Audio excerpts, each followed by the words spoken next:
धर्म के विषय में सब विचार करते हैं, कोई अपने ही धर्म के विषय में, कोई अन्य के धर्म के बारे में।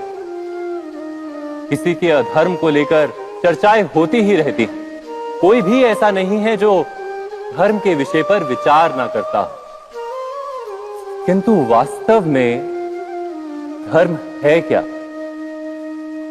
क्या कोई ये समझ पाया है? धर्म मनुष्य को दूसरे मनुष्य के साथ, समस्त सृष्टि के साथ सुख से जीने का ज्ञान देता है। यही कारण है कि किसी धर्म के स्थान पर मनुष्य को सदा ही शांति प्राप्त होती है। क्या यह आपका अनुभव नहीं? अर्थात धर्म मनुष्य के सारे संघर्षों का नाश करता है।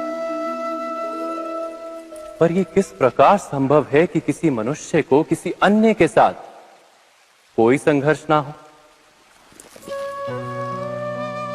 विचार करें,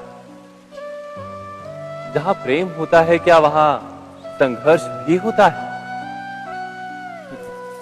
आप कहेंगे हां, अवश्य होता है। किंतु आप थोड़ा और विचार करेंगे तो ये जान जाएंगे कि जिस समय संघर्ष होता है उस समय प्रेम का विस्मरण हो जाता है और फिर इच्छाएं जागती, अहंकार जागता है, क्रोध जागता है, पर प्रेम ना, प्रेम नहीं जागता। क्योंकि जहां प्रेम जागता है वहां सारे विवाद, सारे संघर्ष, सारे झगड़े नष्ट हो जाते हैं।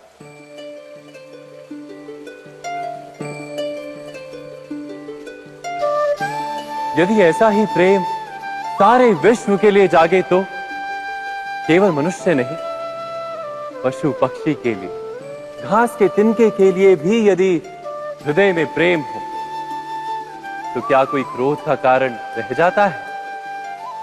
नहीं ना। एक व्यक्ति के हृदय में दूसरे व्यक्ति के लिए जो प्रेम का भाव होता है, वही प्रेम भाव समस्त सृष्टि के लिए हो तो उसे करुणा कहा जाता है। करुणा अर्थात सारे विश्व का स्वीकार, सबके लिए केवल प्रेम और कुछ नहीं, कहीं किसी के लिए कोई विरोध नहीं। करुणा ही वास्तव में सारे धर्मों का सार है। धर्म यदि वृक्ष है तो करुणा ही उसका मूल, उसकी जड़। पर बार बार ऐसा समय आता है कि मनुष्य धर्म के मूल को ही भूल जाता है, कुछ नियमों, परंपराओं को पकड़कर बैठता है और करुणा को भुला ही देता है।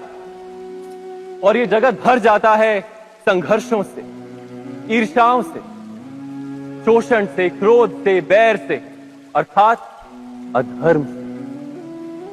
और तब परमात्मा को अवतार धारण करना पड़ता है मनुष्य को वास्तविक ज्ञान देने के लिए।